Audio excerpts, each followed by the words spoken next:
Terima kasih Anda masih bersama kami. Bagi Anda yang baru saja bergabung, kami hadirkan kembali 3 berita utama hari ini. Eksekusi terpidana kasus penipuan miliaran rupiah di Kabupaten Magelang diwarnai adu argumen kuasa hukum dan jaksa. Dua pasangan calon gubernur dan wakil gubernur Jawa Tengah komitmen menjaga suasana pilkada tetap damai. Korban pencabulan pengasuh pondok pesantren di Cilacap bertambah 2 orang. Saat ini total 7 orang.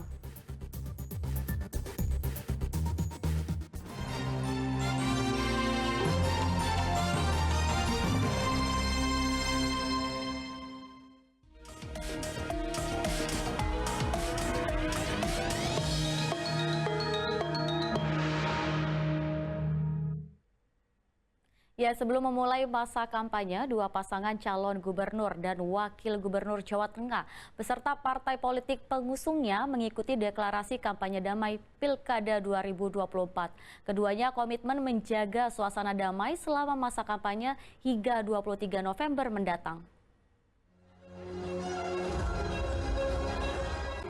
Dua pasangan calon gubernur dan wakil gubernur Jawa Tengah menghadiri deklarasi kampanye damai Pilkada 2024 di halaman kantor KPU pada 24 September kemarin. Tampak hadir pula PJ Gubernur Jawa Tengah, Kapolda Jawa Tengah, dan Pangdam 4 di Ponorogo. Ketua KPU Jawa Tengah mengatakan, deklarasi ini penting untuk menjaga komitmen peserta pemilihan. Ia meminta kedua paslon dan pendukungnya mentaati segala ketentuan yang berlaku saat pelaksanaan kampanye.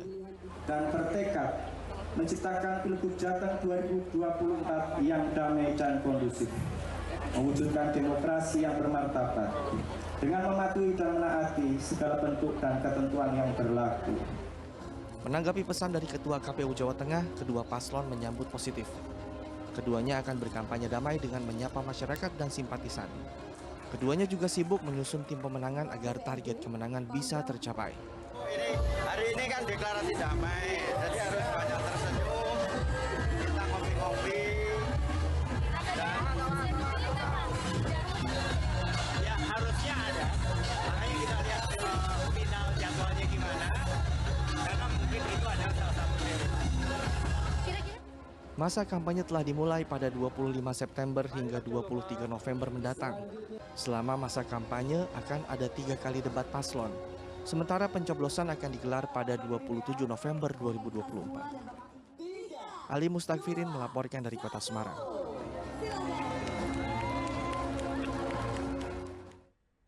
Deklarasi damai juga dilakukan oleh calon kepala daerah di Brebes dan Kota Semarang. Mereka berjanji akan mewujudkan pesta demokrasi damai, tidak ada politik uang, serta kampanye hitam. Partai politik mengusul. Deklarasi kampanye damai diucapkan pasangan calon Bupati dan Wakil Bupati Brebes, Paramita Urja, beserta partai pendukungnya. Deklarasi ini bertujuan untuk menjaga situasi kondusif selama masa kampanye hingga hari H pemilihan kepala daerah pada 27 November mendatang. Selain bersumpah, pasangan calon tunggal ini juga menandatangani pernyataan pilkada damai. Nantinya pasangan calon Paramita Urja akan melawan kota kosong pada pilkada. Usai acara deklarasi, pihak KPU serta calon kepala daerah dan pendukungnya melepas burung merpati. Dua pasangan calon wali kota dan wakil wali kota Semarang, Agustina Iswar dan Yoyo Joko, juga mendeklarasikan kampanye damai di salah satu hotel di kota Semarang. Pembacaan deklarasi damai dipandu oleh Ketua KPU Kota Semarang, Ahmad Zaini. Setelah itu, kedua paslon, penjabat Forkopimda, Bawaslu, serta ketua partai politik menandatangani kesepakatan kampanye damai. Kedua paslon sepakat mewujudkan pesta demokrasi yang damai, menolak politik uang, serta adanya fitnah dan kampanye hitam pada Pilkada 2024. Sugi Hartono melaporkan dari Brebes dan Ali Mustakfirin melaporkan dari Kota Semarang. Meski pilkada berdamai terus disuarakan, sayangnya saat pengundian nomor urut calon kepala daerah kemarin diwarnai kericuhan. Konflik yang terjadi antara massa pendukung paslon di Pekalongan dan Grobogan itu dikecam Ketua KPU Jawa Tengah.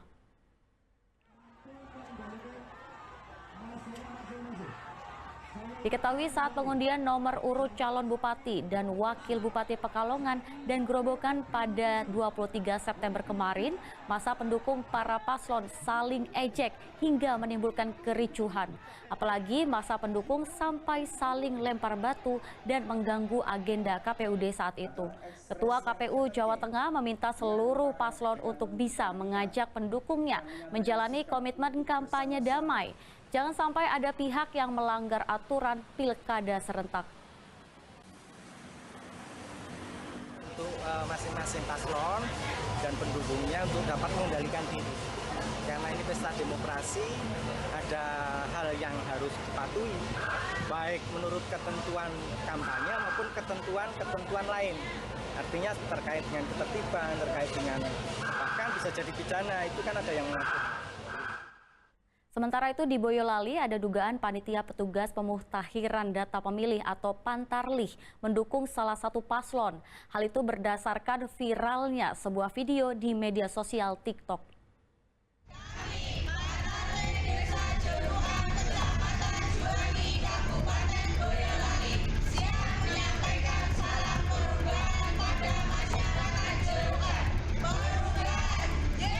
Rekaman yang diunggah akun TikTok penyelamat Biro KRI ini viral karena isinya berupa dukungan panitia petugas pemutahiran data pemilihan atau Pantarlih Desa Jerukan, Kecamatan Juwangi kepada salah satu pasangan calon bupati dan wakil bupati Boyolali yang memiliki jargon salam perubahan.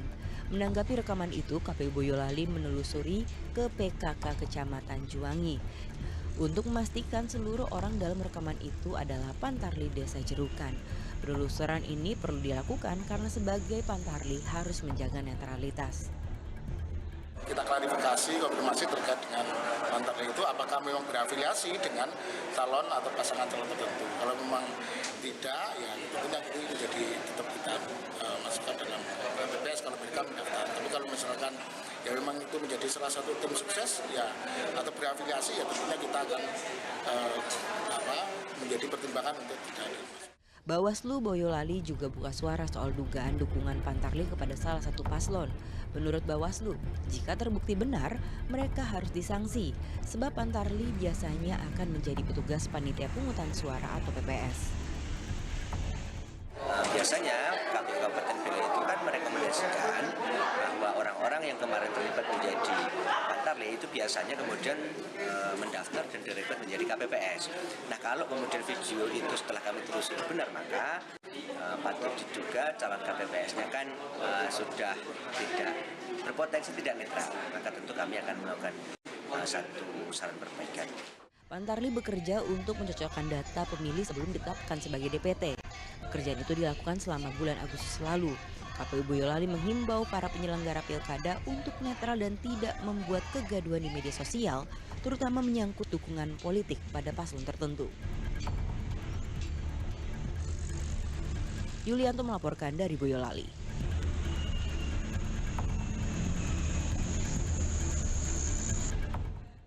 Ya, demi menjaga suasana kampanye yang damai di Boyolali, ratusan knalpot bising atau brong dimusnahkan.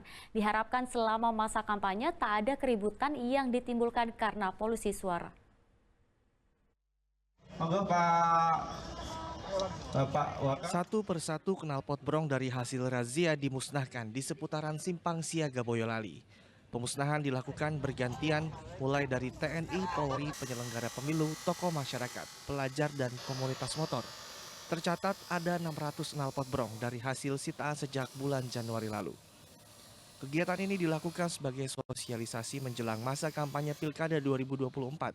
Selama masa kampanye, para relawan dan masa pendukung dilarang menggunakan knalpot bising atau brong. Hal itu untuk menjaga ketertiban masyarakat. Tahapan pemilu kada, kita berupaya untuk mengeliminir penggunaan knalpot yang tidak sesuai dengan spesifikasi teknis, sehingga pada saat nanti pelaksanaan terutama tahapan kampanye terbuka maupun kegiatan sehari-hari dapat kita minimalisir adanya penggunaan knalpot yang tidak sesuai dengan spesifikasi atau knalpot brong. Pemusnahan knalpot brong diapresiasi warga.